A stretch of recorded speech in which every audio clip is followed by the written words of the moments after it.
So in particular, Ehrman uses Peter as an example of this backwards illiterate peasant who would not have been literate enough to write the Gospels. Therefore, Peter serves as a test case for the problems in Ehrman's larger argument concerning the disciples' illiteracy. Apparently, Peter was literate enough to lead and help launch a religious movement that spanned continents by the time of his death. But that's amazing.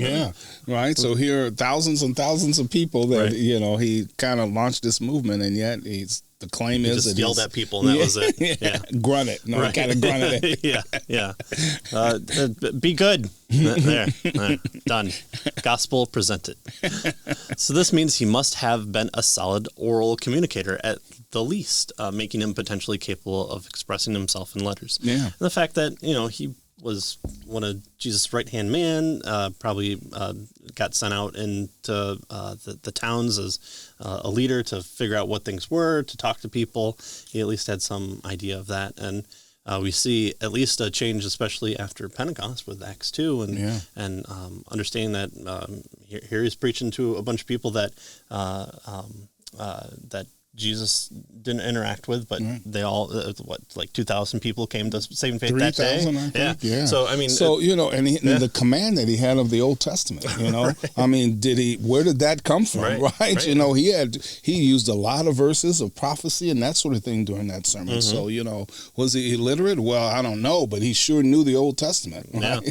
Unless if the atheist wants to admit that they've beamed into him from the Holy Spirit. I mean, I guess if you want to give up that ground for the other ground, then we can do that, but we probably don't want to do that. Yeah, so in an oral culture, he need only be able to dictate, for instance, right, in order to compose letters. Right. All he had to do was talk. He could have, a secretary. Ehrman's argument seems trapped in a literary model of communication and not the predominantly oral world of the first century. Right. The argument for Peter's illiteracy can also be challenged in light of Peter's role as a merchant tradesman, as we mentioned, right? He was a businessman, and what was likely the case with education in the first century among Jews, right? So, yeah.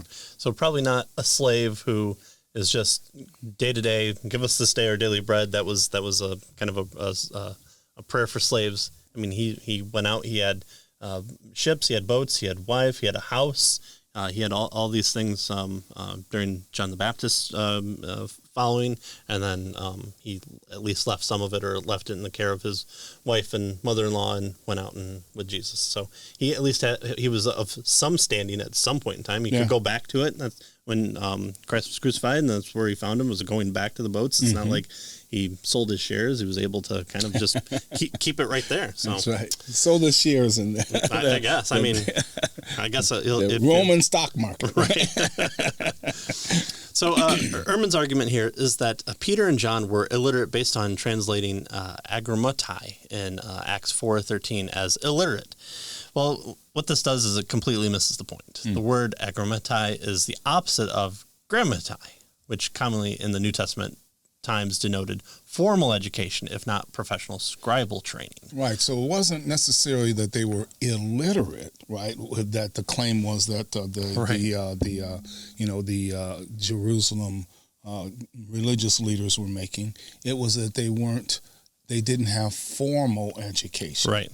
A person lacked formal or rabbinic schooling. So right. Who are these men that are telling us, the learned Jews that know the 420 different rules, and on top of that, the other ones, and we're writing the Talmud as we speak, and we've translated the Hebrew into the Greek for the Old Testament. Who are these men telling us what salvation and what the law says and that kind of stuff? Yeah. So therefore, the agrammatai can simply mean a person that lacked formal or rabbinic schooling, and that's who the audience were that were decrying Peter and John here. So what is more is, in the context of Acts 4, it's not the case that authorities were surprised because they thought Peter and John were knowledgeable when in fact they were ignorant. The opposite is true. The authorities were surprised because they thought they would be ignorant. Instead, they proved to be knowledgeable. Right. So it's just the opposite, right? They were not ignorant, and that's what surprised the authorities, right? So it's just the opposite of what the claim is here. Right.